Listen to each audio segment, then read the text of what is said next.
everybody was looking at this going, yes, 1.4 million new affordable homes. They said, you're going to get this, and this is going to drive the cost of home prices way, way down.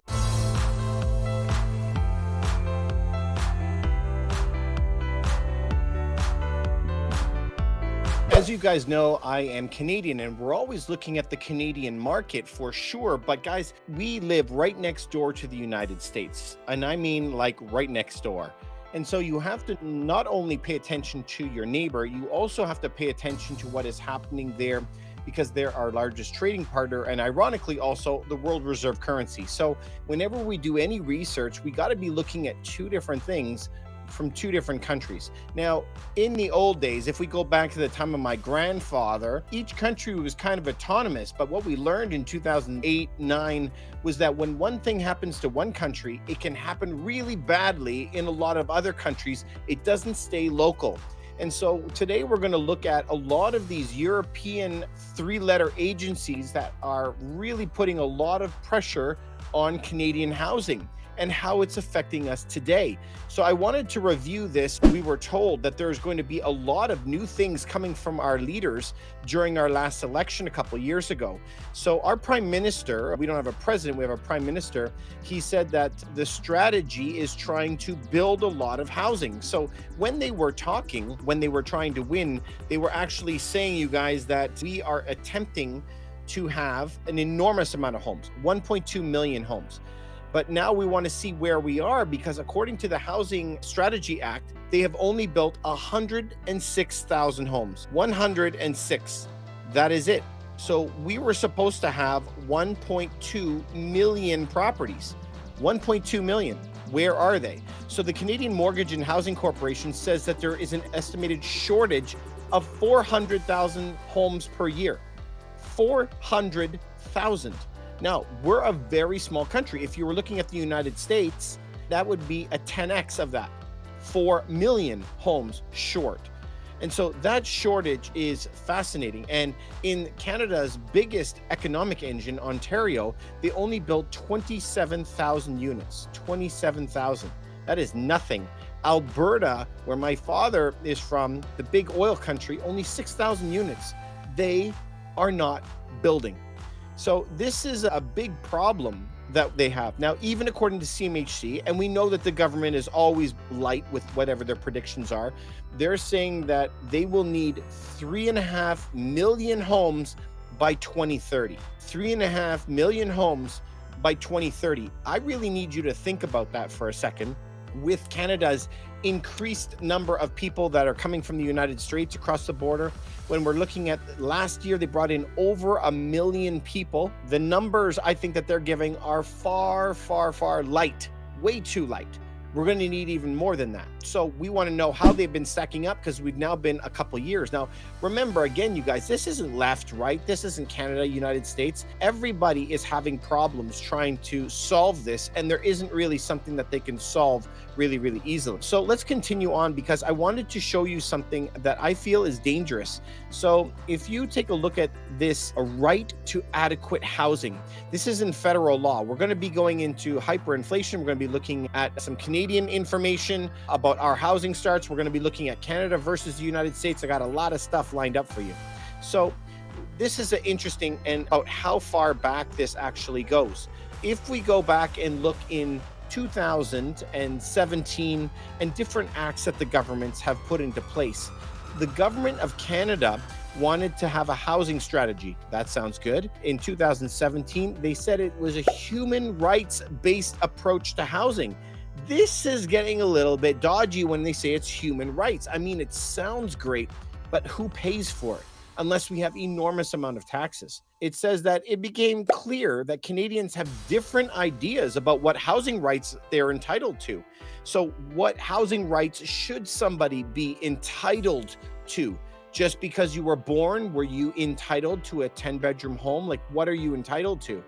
It also says third parties, such as landlords, are obligated to respect housing rights. Again, we've seen this in a lot of different provinces and states where landlords are not allowed to evict, even for personal use. They're not allowed to evict them for non-payment.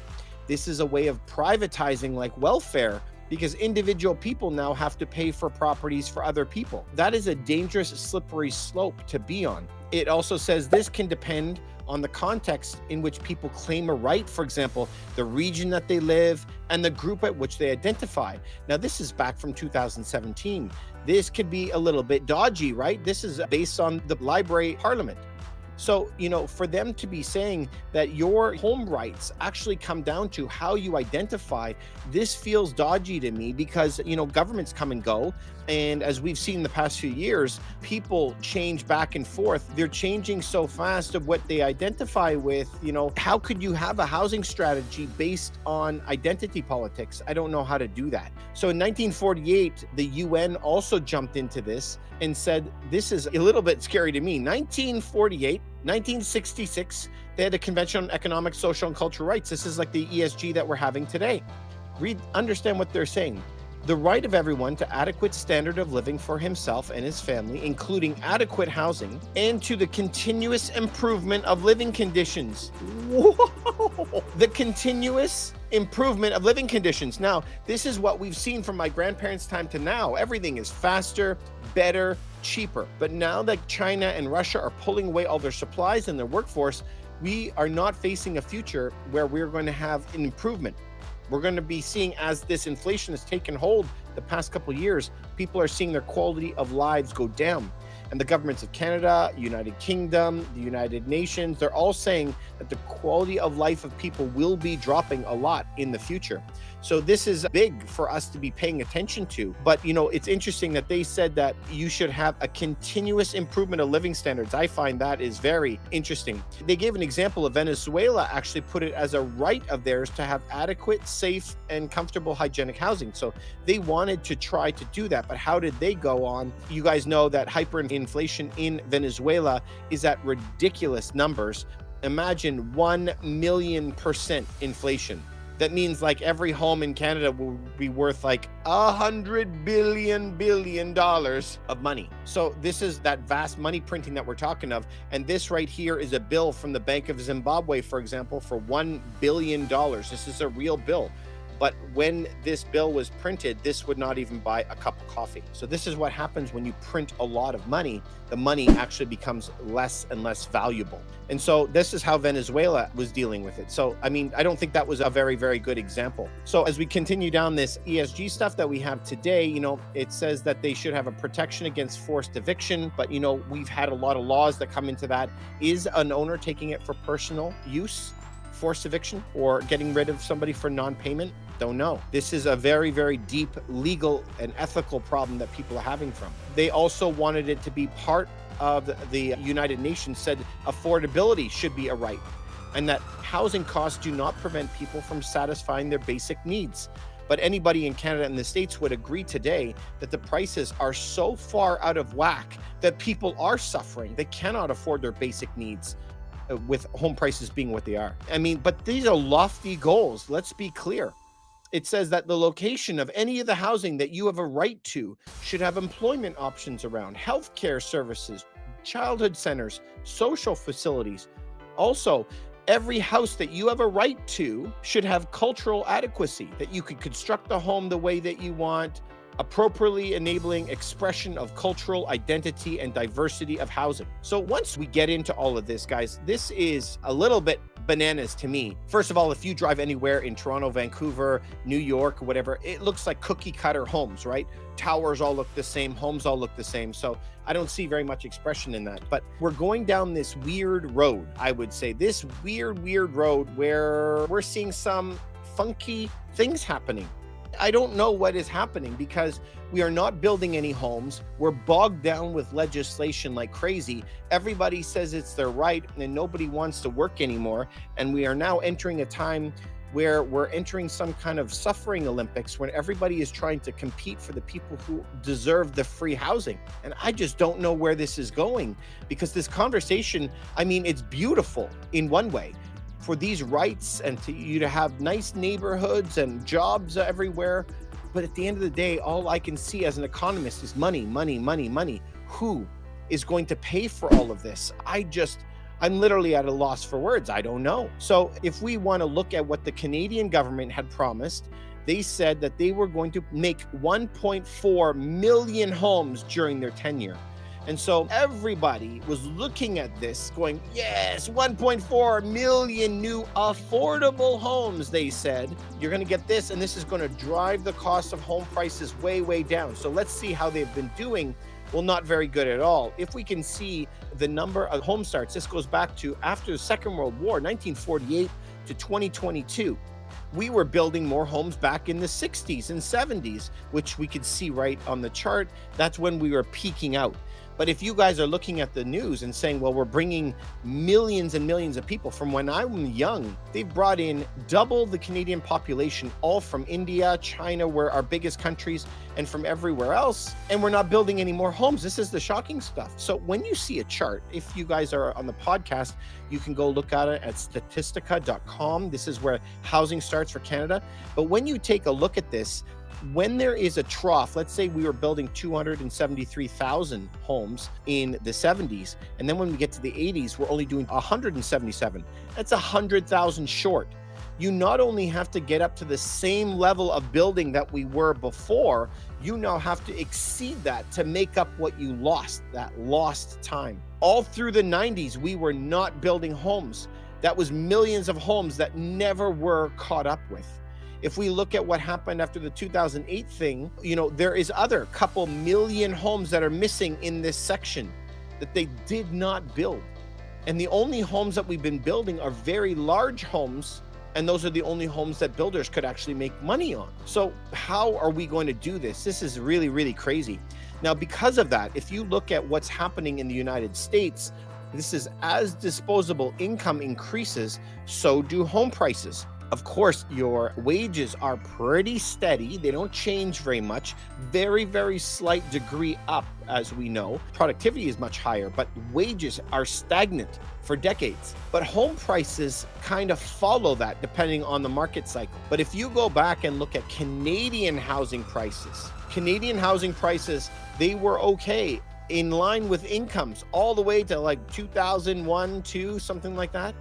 And then something broke in the system, became completely unhinged to the point now where your income versus your home price is hundreds of percent different. And this is the main problem. Please look at the United States again, that home prices across the United States as an average compared to Canada, Canadian home prices are double, triple, quadruple what the prices in the US are compared to incomes.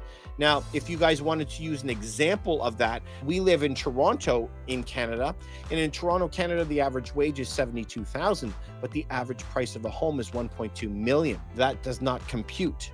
That does not make any sense. So right now we're sitting at a point where it's 130% of an average person's wage to pay for a mortgage payment. Let me say that again. If you work on an average wage, you would need 130% of your income to pay for the mortgage payment, which means it's impossible, let alone paying for gas, taxes, food, anything else that you're going to need in your home. That's not possible. So this is the unhinged part. And, it went crazy after 2020, after we printed so much money. That is bananas to me. So if we take a look at a map of Canada, this is what Canada and the United States need to be doing. If we look at Canada as a whole, where is it expensive in Canada? Vancouver over on the West Coast, where you can see the mouse, and Victoria, very, very expensive. If we come all the way across, that tiny little dot there that you see is Toronto, very expensive. Montreal, very expensive. But the rest of the country is not that expensive. It's because more than 50% of the country lives in two tiny cities. So if you look across Canada, 98% of Canada is not that expensive, but the majority of people want to live either in Toronto or in Vancouver. Now, if you go down to the United States, this is a similar problem that everybody is facing as well. So if you take a look at the United States, where is it expensive in the United States? It's expensive down in Florida now. It's gotten expensive. Or Atlanta is very expensive. And the Northeast, Washington, New York, Philly, Boston, well, not so much Philly. And if you go on the West Coast, California is a disaster. Portland's a disaster. Washington's a disaster. Okay. But look at the giant center that's in the middle. How much of the country is still there where homes are very, very, very reasonable? And the problem, I think, is people are not really willing to move. So when my grandfather got here from Europe. They landed in Montreal, way, way, way out on the East Coast. They were put on a train, okay? They were put on a train to head all the way across the country. Then they went way north. And from a little town of Red Deer with a couple thousand people, they went way off into the middle of nowhere again, where there were no people. And when they did this, now all of a sudden, that's where they started to build their life in northern Alberta. And home prices were very cheap. So I think that we have a different set of people these days that are doing different things in the real estate market. And let me tell you what I've been seeing is because when I moved out, I was 18 years old. And when I moved out, I went and got a basement apartment that had the bed in the kitchen. It was so tiny, I could touch both walls, okay? This is how I started out.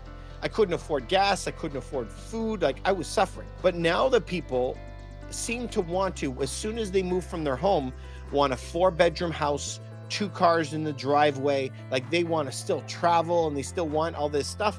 And I think now I'm dating myself that there's a generational change of what is expected. I was expected to move up slowly over my life, you know, but I'm noticing a lot of people want everything right now. And people use the term their forever home.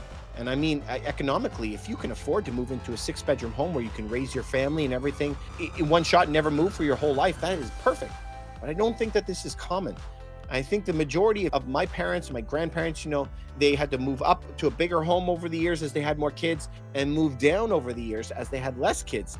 I think that's going to be the new way now. We're not going to have forever homes like we have today. I don't think that that is going to be able to continue, but let me know what you guys think about that. Where we're having this trouble is in Canada. We were talking before how they want to make it a human right. The problem when you go down this ESG and they've written it into law and basically get homes to people based on their identity. Once we get into that, we're seeing some of that start in the United States. And so in the United States, the Bank of America wants to launch 0 down payment mortgages to help minorities buy their first home. So if you are a minority, and this isn't against a minority, guys, I love everybody. The thing that this is it's creating tensions because some people will be charged more money to help subsidize it for some other people. Again, it always comes down to money. I don't care left or right. I care about money. And so if we come also just recently, this new federal law claims that people with good credit will pay more for mortgages. And as you read this article right here and continue on, it's talking about Freddie Mae and Freddie Mac. And the problems are where this loan level price adjustments. So they think that people have too much credit privilege. And so if they have too much credit privilege, then they're going to have to pay more. So now they're going to have to, if your credit is over 800, you now have to be penalized $100 a month or whatever it is to help pay for people who don't pay their bills on time. So, you know, as this continues on, I don't know how this is going to turn out, but I don't think it's going to turn out in a good way. I can't see it not causing tension because just let's talk about myself. If that was here in Canada and I've worked my entire life to never miss a bill ever, working 2 jobs, 3 jobs, 100 hours a week, and I'm working my tail off, I have a very good credit score. And now I'm punished for that to help people who never pay their phone bill. You know, I know that that would make me upset. And so I think what's going to happen now is you're going to see a monstrous amount of people who deliberately tank their credit score. They're going to deliberately miss payments just so that it could drop their credit score enough so they're not going to get penalized anymore. What a crazy world that we're living in. Anyway, I'm wondering what you guys are doing about this, what you guys are thinking about this. I want to know because it's going to also help me. I read all your guys' comments and it actually helps me decide what articles that we're going to bring up to you, but also it helps me in my investing career and what I'm going to be doing in my life. So, you know, I try to look at things at different ways from different directions. And so it can be good for some people. It could be bad for other people at the same time. But should it everything be good for one, bad for the other? And this is where it all comes down to. When you print money, and this is though both the banks and the governments, it hurts everybody. Massive inflation on everybody, right? There's only a very small substrate of people here at the very, very top that make a lot more money, the ones that own all the assets, but it hurts the majority of people. The only time that prices come down is when there's a supply and demand balance. There is not enough properties in Canada. We need to be devoting all of this money, all of this time talking about it just to building homes at scale. We need millions of properties. So the last report that I saw, we were 1 million short today in Canada. The United States, 6 million homes short today. And it's endless how much people talk about it. But I think that if we actually got together, remember during the beginning of 2020, there was a brief moment that everybody was kind of united all together, like we're globally facing one big thing. Imagine that if we put our collective efforts all together to solve this massive issue of housing. So, should everybody have a house as a right? I think everybody should have a house. But once you start wading into the whole, my right to have it, I have never found anything that costs money that doesn't get perverted. What do I mean by that? Is that a right from a government when it is free usually is something that it sticks around. Like you have a right to free speech. You have a right not to be killed on the way home from work. You have some rights to demonstrate. But once you start having a right to a house and right to have free food and a right to have all this stuff, I mean, everyone should have it. But instead of wasting our time with that, I think we got to turn to the good old adage that we need to produce. If we want the stuff, we have to make the stuff. And if we had enough stuff, we're going to be okay. If we build enough houses, prices will be more reasonable. Won't be fighting for the same house. If food is too expensive, let's have a new generation of farmers that are out there that can farm like crazy and make more food for the table. I think we need, instead of more separating people into small little groups and identities, I wish that we could come together. One thing that always blows my mind is human ingenuity, humans being able to think outside the box, come together, do things together, because I think, and I know it sounds cliche, but together we can do some marvelous things. But we are getting divided, and when you are divided, almost surely we will fall. Anyway, you guys, I have a lot of hope for the future. I love you guys, and I want everyone to have a happy and successful life. So I wish you the very, very best, you guys. Let's keep fighting this together. I'm sure we can figure something out. Have a good night.